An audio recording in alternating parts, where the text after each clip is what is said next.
José Manuel Restrepo, exministro de Hacienda, rector de la Universidad EIA. Doctor Restrepo, bienvenido al Consejo de Redacción. Buenos días, ¿cómo está? Muy buenos días, un placer estar aquí. No tomando café, pero sí feliz aquí en el Consejo de Redacción. ¿No le han ofrecido cafecito esta mañana? Imagínese, ¿no? Ni en vajilla de Carmen de Viboral tampoco.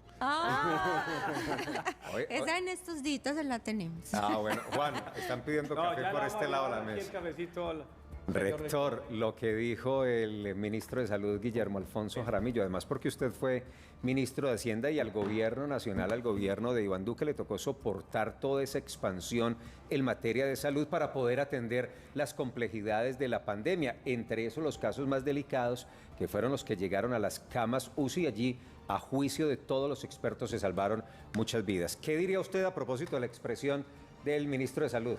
No, yo siento que es una expresión absolutamente desafortunada. Además, es impropia de un ministro de Salud. Yo lo que siento es que los hechos son tosudos y el mundo tuvo que incrementar el acceso a unidades de cuidado intensivo para proteger las vidas. Entre otras, además, lo vivimos en medio de la pandemia. Países como España creció casi un 150% sus UCIs. Países como Irlanda, el resto de Europa, más de un 100%. México, 4 veces más las UCIs que tenía disponible. ¿Por qué? Porque era la única forma de enfrentar esas personas que estaban en el momento más difícil cuando tenían o sufrían de COVID. Y porque efectivamente se perdían vidas de esa forma. Entonces, creo que fue la respuesta, primero, que el mundo recomendó a través de la OMS y segundo, que era indispensable para proteger lo más sentido, que es la vida de los colombianos.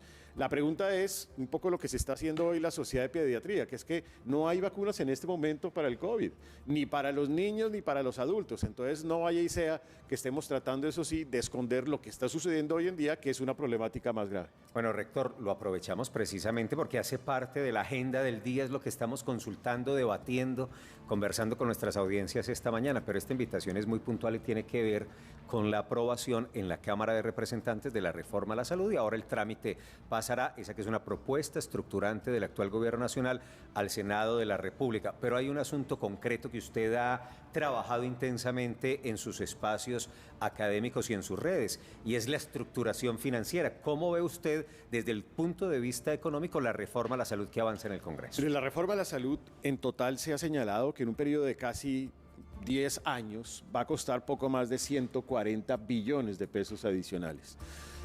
Y esto significa que más o menos anualmente le va a costar al país 17 billones de pesos adicionales, una nueva reforma tributaria. Entonces uno dice, bueno, ¿cuál es la fuente para financiar esos 17 billones anuales adicionales? Pues no existe. Y no existe porque el marco fiscal de mediano plazo no lo contempla. Y no lo digo yo, lo dice el Comité Autónomo de Regla Fiscal. Y no existe porque el presupuesto de la Nación del próximo año no lo contempla, ni el del 25, si es que se aprueba el próximo año. Entonces, en la medida en que no existe el recurso, pues puede costar 14 billones, 7 billones, ¿de dónde va a salir el dinero para cubrirlo?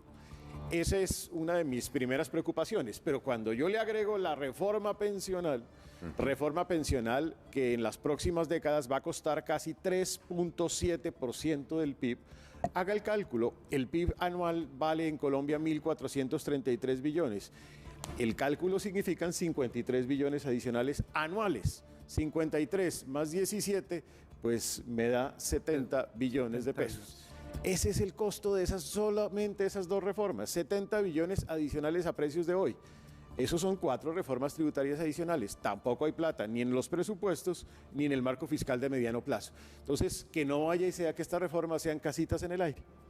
Exministro, durante los debates, el Ministerio de Hacienda presentó un presupuesto supuestamente de lo que costaría eso el próximo año, cerca de 1 billón de pesos, pero hubo mucha discusión en el Congreso, en la Cámara de Representantes, porque decían que no estaba cercano a la realidad y que desconocía muchos factores que se requieren en el sector salud. ¿Usted cómo vio ese presupuesto?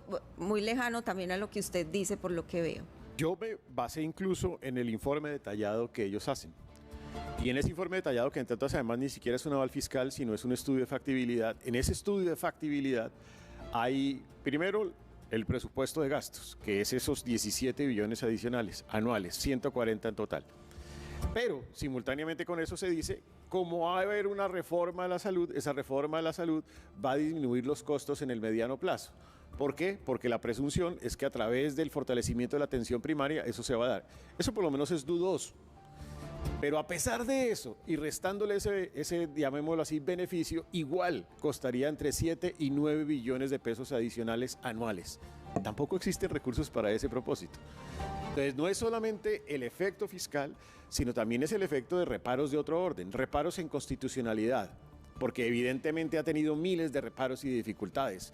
Reparos en la estatización, es que estamos caminando de nuevo al modelo que ya fracasó, ese modelo viejo del seguro social, donde había que hacer colas, donde los hospitales estaban llenos de camas por todos los lados públicos, donde había que llamar al político para que me pusieran primero en la lista y en la fila. Eso puede volverse a presentar con esa estatización. El riesgo de corrupción también. Porque es que cuando uno le entrega tanto a las secretarías locales y municipales, pues los riesgos de corrupción son todos. El riesgo operativo. Yo llego como paciente en un centro de atención primaria, en cualquier municipio, en Guatapé. ¿Cómo funciona el traslado mío? No es claro.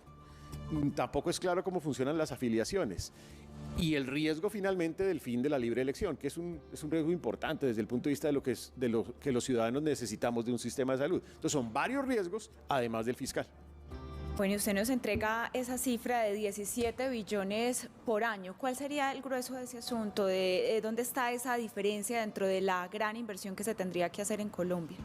Realmente es toda esa inversión que hay que hacer en el sistema de información, tecnología, centros de atención primaria en salud, y un poco el modelo con el cual va a funcionar este sistema, que necesita mucho más talento humano a través de esos centros de atención primaria, y el modelo donde va a haber un ente centralizador que es el ADRES, se va a denominar el Banco de la Salud. Imagínense, el ADRES todavía no ha sido capaz de lograr el auditaje de tantas cuentas en lo mínimo. Estamos hablando de miles de cuentas, ahora vamos a hablar de millones de cuentas. Entonces se inventa ahí un articulito, ese proyecto de ley donde dice que de aquí en adelante se va a girar el 85% en giro directo, auditando el 15% al azar de la totalidad de las cuentas. La posibilidad de un riesgo de que eso destruya la capacidad financiera del sistema de salud es toda, porque es que evidentemente se necesita el auditaje de las cuentas. Eso ha sido la tradición en el sistema. Si eso no existe, el riesgo de descontrol es absolutamente gigantesco. Y con auditaje, perdón, Juan, pasa lo que pasa, imagínense sin ese recurso. Exactamente. Aquí hay un tema que es político y es lamentable. O sea, esa reforma va a pasar. El gobierno dejó abierta la puerta qué fue lo que pasó y qué fue lo que negoció. Porque cuando se habla quién nombra los directores de esos hospitales, ese es un parte del pago de los votos. La gente le tiene mucha esperanza en el Senado, pero como dicen en política, eso ya está conversado. El ministro está dando saltos. Aquí el tema estaría, y allá va mi pregunta, usted que ha estado en el alto gobierno, sabe también el comportamiento de las altas cortes, ¿cree usted sinceramente que las altas cortes, hablando de la Corte Constitucional, podría de pronto, no toda la reforma, pero sí gran parte de esa reforma, declarar inexequible? Yo creo que sí, porque me parece además que las debilidades son de bulto. Total. Y de pronto la primera de ellas es que ha debido transitarse por la Comisión Primera, porque es un servicio esencial. Esa es la primera, pero las otras son tantos debates que se dieron de manera equivocada, de manera acelerada, sin el lleno de los requisitos de lo que significa dar un debate en las comisiones séptimas, especialmente en Cámara. Fue fatal lo que se dio en la Comisión Séptima en Cámara, después incluso en la plenaria. Creo que hubo miles de circunstancias que van a llevar a que se configure una inexequibilidad. Y yo creo que la Corte puede tomar esa decisión, seguramente no sobre la totalidad de la reforma, exacto, parcialmente algo de la reforma, pero al final incluso más allá de eso es la conveniencia o inconveniencia de una reforma que toca la vida de los colombianos. Es que no estamos hablando de cualquier cosa, estamos acá hablando de la vida, de la salud de los colombianos. Es muy triste lo que se ha dado en esta discusión y pues compleméntelo eso con la irresponsabilidad profunda de que nadie realmente ha revisado las cifras, nadie las está revisando. Exministro, precisamente, volvamos a las cifras, porque usted habla de 17 billones. Hoy, ¿cuánto vale el sistema? Y de lo que hay hoy, ¿se puede reacomodar en términos económicos y financieros para soportar eso? ¿Cuánto quedaría faltando? ¿O los 17 son adicionales a lo que hoy tenemos y la manera como hoy funciona el sistema de salud? Son adicionales. Y el problema es que lo que hoy en día existe, como ha señalado el propio sistema, no es suficiente. Y por eso el reclamo sobre la UPC, por eso el reclamo sobre la distribución de recursos, por eso el reclamo sobre lo que hoy en día existe. Entonces, lo que hoy en día existe no es suficiente. Y adicional a eso, le vamos a agregar 17 billones. Está bien, mejora el sistema de atención primaria, no van a ser 17 sino 9. ¿Quién sabe cuándo? Porque esto es un proceso de transición, no va a ser de la noche a la mañana. Aún así fueran 10 billones de pesos, pues son 10 billones de pesos adicionales. Solo una reforma y el resto de las reformas y el marco fiscal.